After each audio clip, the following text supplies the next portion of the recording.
হাঁ ভোটে যদি আপনি হাঁ ভোট না দেন তাহলে এই রক্তের উপরে দাঁড়িয়ে রক্তের সাথে বেইমানি করছে। তো সেই অপব্যবহার যারা করতে চাইবেন তারা হয়তো না ভোটের দিকে যাবেন। প্রথমত আপনি একটি রাজনৈতিক দলের কথা বলেছেন। সেই রাজনৈতিক দল যদি প্রকাশ্যে বলে থাকে তাহলে এটার বিবেচনা করবে ভোটাররা। তাহলে এই রাজনৈতিক দলের উদ্দেশ্যটা কী? তো কাজে এই জায়গাতে আমি কোনো কমেন্ট করতে পারবো না।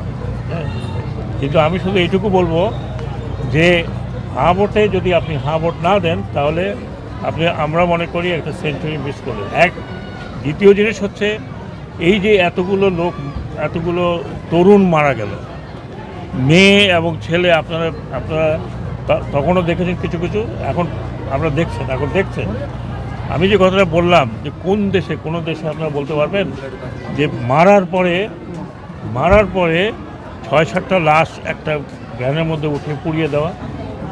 আমাকে একটা ইতিহাস বলতে পারবেন না ওই সময় এই দেশে এরকম হয়েছিল?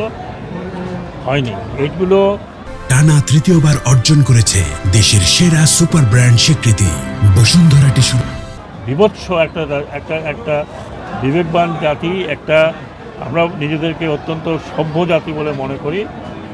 এটা আমাদের মাথা হেট হয়ে গেছে বিদেশে। এই কাজেই আমরা কি সেই জায়গায় চাই? সেরকম আবার একটা পরিস্থিতি করতে চাই? আমরা কি চাই না যে আমাদের রাজনীতিবিদ যারা আছেন তারা আমাদের কথা চিন্তা করুন?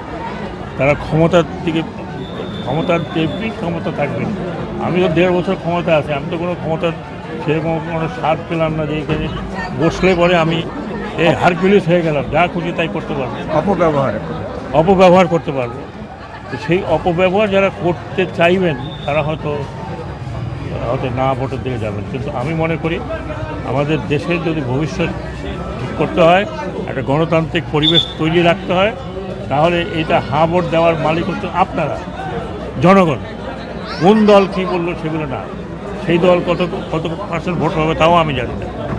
কিন্তু কোনো দল যদি প্রচারণা করে তাহলে বলতে হবে যে তারা এই রক্তের উপরে দাঁড়িয়ে রক্তের সাথে বেইমানি করছে।